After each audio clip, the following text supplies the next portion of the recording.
जय हिंद साथियों, कैसे हैं आप सभी। होप करता हूं कि आप सभी ठीक होंगे, सेफ होंगे व सुरक्षित होंगे। आज की इस वीडियो में हम सभी बात करने वाले हैं यूपी के चुनावी दंगल के बारे में।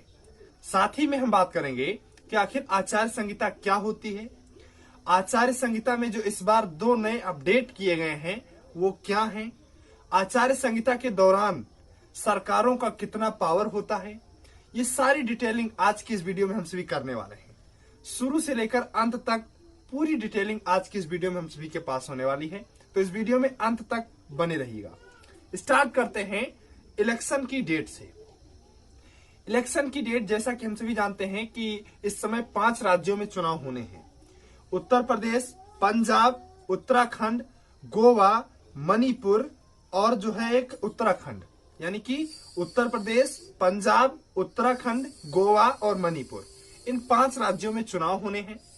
जिसमें से उत्तर प्रदेश का जो चुनाव होना है वह 10 फरवरी, 14, 20, 23 और 27 फरवरी व 3 व 7 मार्च को होना है। टोटल ये 3, 2, 5, 2, 7 चरणों में उत्तर प्रदेश का चुनाव होगा। क्योंकि उत्तर प्रदेश एक बड़ी आप कह लीजिए कि बड़ा राज्य है, सीटों की दृष्टि से भी लेकर चलिए, क्षेत्रफल की दृष्टि से भी और पॉपुलेशन की दृष्टि से भी उत्तर प्रदेश एक बड़ा राज्य है। वहीं पर अगर बात किया जाए पंजाब का, तो वहां पे चुनाव 14 फरवरी को है। वहीं उत्तराखंड का वहां भी 14 को है, गोवा का 14 को और मणिपुर को 3 मार्च को चुनाव है। ठीक है, अगर टोटल यहाँ पर बात किया जाए तो ये सारे जो चुनाव होने हैं ये एक ही साथ होंगे। मतलब इन सभी का जो रिजल्ट आएगा, सभी का रिजल्ट 10 मार्च को आने वाला है। इसी के साथ अगर हम बात कर लें, उत्तर प्रदेश में टोटल 403 सीटें हैं, जिसमें से बहुमत की सीटें 202 हैं। बहुमत मतलब कि 202 सीट अगर कोई भी पार्टी पा जाती है 403 में से, तो वह सरकार अपनी बना लेगी बिना किसी के समर्थन के। मतलब 403 टोटल हुई, 202 ये पा गया, 202 दूना 204 होता है ना। अब बची कितनी, 201 सीटें बची। तो 201 सीटें कुल मिला के पाएंगे या सेकंड पार्टी पाएगी, और 202 तो ये अकेले पा के मतलब रखे हैं, तो कुल मिला के 202 बहुमत है। उसी प्रकार से पंजाब में 117 सीटें हैं, जिसमें से 59 बहुमत है। उसी प्रकार से उत्तराखंड में 70 सीटें, 36 बहुमत। गोवा में 40 सीटें हैं, 21 सीटें बहुमत है। मणिपुर में 60 सीटें हैं और 31 सीटें बहुमत है। ठीक है, अगर बात किया जाए उत्तर प्रदेश का इस समय जो दंगल चल रहा है, इसमें बड़ी पार्टियां सीधा चुनाव भारतीय जनता पार्टी और समाजवादी पार्टी से होना है। बाकी कोई भी पार्टी यहाँ पे ठीक ठाक कंडीशन में नहीं है। जैसा कि मैं कुछ अपने ये सारी बातें अपने मन से नहीं बोल रहा हूँ, ये सब जो सर्वे हो रहे हैं, तमाम न्यूज कंपनियां या तमाम न्यूज चैनल सर्वे करवा रहे हैं अलग अलग, उस सर्वे के बेस पर मैं जानकारी आप सभी को दे रहा हूं कि इस समय जो उत्तर प्रदेश का चुनावी दंगल है वह भाजपा, भारतीय जनता पार्टी और समाजवादी पार्टी, राष्ट्रीय अध्यक्ष अखिलेश यादव जी और उत्तर प्रदेश के माननीय मुख्यमंत्री श्री योगी आदित्यनाथ जी के बीच में होना है। अगर नेक्स्ट बात करते हैं कि जो इलेक्शन कमीशन ऑफ इंडिया के जो चीफ होते हैं, आचार संहिता कब लगती है। आप लोगों के मन में एक क्वेश्चन ये भी उठे होगा कि आचार संहिता कब लगती है, कब खत्म होती है।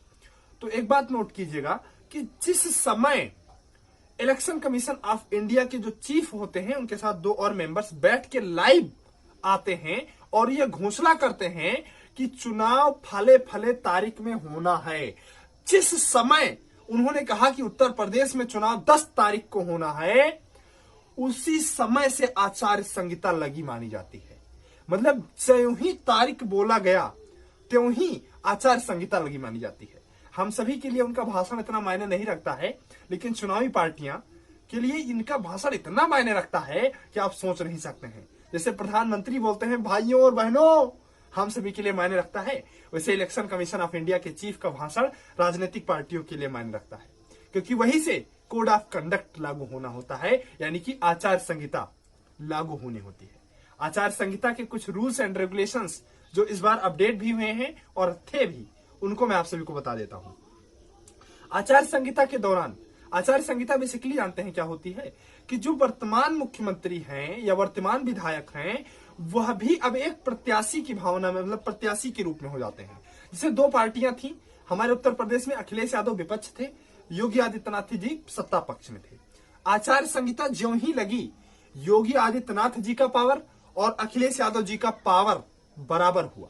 मतलब ये भी एक पार्टी से चुनाव लड़ रहे हैं, ये भी एक पार्टी से चुनाव लड़ रहे हैं। दोनों की औकात बस इतनी ही है, दोनों की हैसियत बस इतनी ही है और कुछ नहीं। आचार संहिता का मतलब यह होता है। दूसरी बात अगर की जाए कि वर्तमान सरकार से क्या क्या छीना जाता है या क्या क्या उनका अधिकार खत्म होता है, तो उन्हें पहला चीज सरकारी गाड़ी वो का यूज वो नहीं कर सकते हैं। दूसरी चीज अधिकारियों का ट्रांसफर, सस्पेंशन, ये सब कुछ नहीं कर सकते हैं कि मतलब हम तुम्हारा यहां ट्रांसफर कर रहे हैं, इनका यहां ट्रांसफर, ऐसा कुछ नहीं कर सकते हैं वो। उसके बाद में सरकारी फंड से प्रचार प्रसार नहीं कर सकते हैं। मतलब किसी भी प्रकार से आप सरकारी फंड का इस्तेमाल नहीं कर सकते हैं, यहां बैनर लगवा दीजिए, वहां पोस्टर लगवा दीजिए, हम ये योजना चला रखे हैं, वो योजना, ऐसा कुछ नहीं कर सकते। आप सरकारी फंड का इस्तेमाल नहीं कर सकते हैं। वहीं पर आप किसी भी नई योजना को आचार संहिता लगने के बाद नहीं ला सकते हैं। ना ही किसी रोड वगैरह या किसी भी बिल्डिंग्स वगैरह का शिलान्यास कर सकते हैं, ना ही कोई आप केंद्र शासन से या केंद्र से कुछ डिमांड कर सकते हैं कि हमें इस योजना के लिए इतने पैसों की डिमांड है। या फिर अगर आप अचानक आचार संहिता लगने से 1-2 दिन पहले भी कुछ अगर आपने किया है या कोई नई योजना लाए हैं, तो अगर विपक्ष ने उस पर एक्शन लेना चाहा तो आप विपक्ष एक्शन लेकर उस पर्टिकुलर काम को रोकवा सकता है। वहीं पर अगर बात की जाए सायरन का इस्तेमाल, आप सरकारी सायरन का इस्तेमाल आचार संहिता लगने के बाद नहीं कर सकते हैं। अगर बात किया जाए कि इस समय जो आचार संहिता के रूल्स हैं, वो चुनाव के संबंधित कुछ रूल्स जो है आचार संहिता के क्या है कि जो बीमार व्यक्ति हैं वो पोस्ट द्वारा अपना वोट भिजवा सकता है, पहला नियम। दूसरा नियम कि इस बार मतदान जो है, जिसे कोई भी पार्टी के लिए प्रचार के लिए निर्देश दिए गए हैं कि कोई भी पार्टी अपना रैली वगैरह नहीं करेगी, कहीं भीड़ नहीं इकट्ठा करेगी, वर्चुअल माध्यम से प्रचार करेगी। मतलब ऑनलाइन जो कुछ प्रचार है ऑनलाइन करेगी।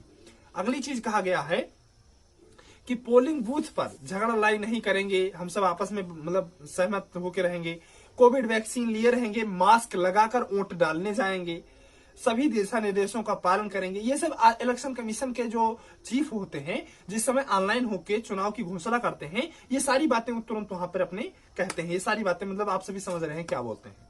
अगर बात किया जाए इस बार अपडेट क्या हुआ है इस चीज के बारे में, तो अभी तक जो विधायकों और सांसदों को चुनाव के प्रचार प्रसार में खर्च करने की अनुमति थी, वो अब बढ़ा दी गई है उसकी लिमिट। अभी तक सांसद निधि में अगर कहा जाए, अगर आप सांसदी लड़ रहे हैं या कोई सांसदी लड़ रहा है, तो अभी तक 70 लाख तक का खर्चा वो कर सकता था बड़े राज्यों के। मतलब बड़े राज्य अगर कोई है, बड़ा राज्य जैसे उत्तर प्रदेश हुआ, तो वहां के सांसद 70 लाख रुपए तक खर्च कर सकते थे, जो कि अब 95 लाख रुपए तक खर्च कर सकते हैं। छोटे राज्य के सांसद 54 लाख रुपए तक खर्च कर सकते थे, जो कि अब 75 लाख रुपए तक वो खर्च कर सकते हैं। वहीं विधायक की बात की जाए तो बड़े राज्यों के विधायक 28 लाख रुपए तक खर्च कर सकते थे, जो कि अब 40 लाख तक खर्च कर सकते हैं। वहीं विधायक के छोटे राज्यों के 20 लाख रुपए तक खर्च कर सकते थे, अब की वो 28 लाख रुपए तक खर्च कर सकते हैं। ये अपडेशन हुआ है इस बार के इलेक्शन कमीशन द्वारा। आपके मन में क्यूरियोसिटी, एक क्वेश्चन जग रहा होगा कि सर हम तो देखते हैं कि हमारे यहाँ के विधायक जी, सांसद जी करोड़ों रुपए खर्च कर देते हैं, तो इसका क्या? तो भैया अगर आप इस पर ऑब्जेक्शन लेना चाहते हैं तो आपको प्रूफ देना होगा। सर्वप्रथम आप एक रिपोर्ट तैयार कीजिए और इलेक्शन कमीशन ऑफ इंडिया को भेजिए। अगर ये सत्य पाया जाता है कि इसकी लिमिट से अगर ज्यादा पैसा लोग खर्च करते हैं, तो जानते हैं क्या होगा? Representation of people's act 1951 article 71 के तहत किसी भी विधायक को 3 साल के लिए सबसे पहले निलंबित किया जाएगा। उसके बाद में अगले 3 साल वो चुनाव नहीं लड़ सकेगा। ये रूल्स है इलेक्शन कमीशन ऑफ इंडिया के। आरपीए एक्ट 1951 के तहत ये रूल्स बनाए जाएंगे। लेकिन आप एक रिपोर्ट तैयार करके उनके पास भेजिए। यहाँ पर दिक्कत क्या होती है कि आप लोगों को लगता है कि 1 करोड़ रुपए खर्च हुए हैं, लेकिन विधायक के सहयोगी बहुत होते हैं, मित्र बहुत होते हैं। वो क्या करते हैं कि मित्रों से कह देते हैं कि आप यहाँ इनको बुला लीजिए, इनको बुला लीजिए, उनको बुला लीजिए और ये रैली करवा दीजिए। तो वो सब अपने जेब से नहीं खर्च कर सकते, मित्र खर्च कर देते हैं। चुनाव जीतने के बाद तो दे ही देते हैं। ये सब चलता रहता है। तो आशा करता हूं कि आप सभी चुनावी दंगल जो उत्तर प्रदेश का है इसके बारे में समझे होंगे, आचार संहिता के बारे में समझे होंगे, जो नया अपडेट हुआ उसके बारे में समझे होंगे। मतलब चुनाव से रिलेटेड सारी जो बातें हैं, और मैं आशा करता हूं कि आप सभी समझ गए होंगे। मिलते हैं किसी नेक्स्ट वीडियो में ऐसी इंटरेस्टिंग टॉपिक को लेकर। तब तक के लिए आप सभी को जय हिंद।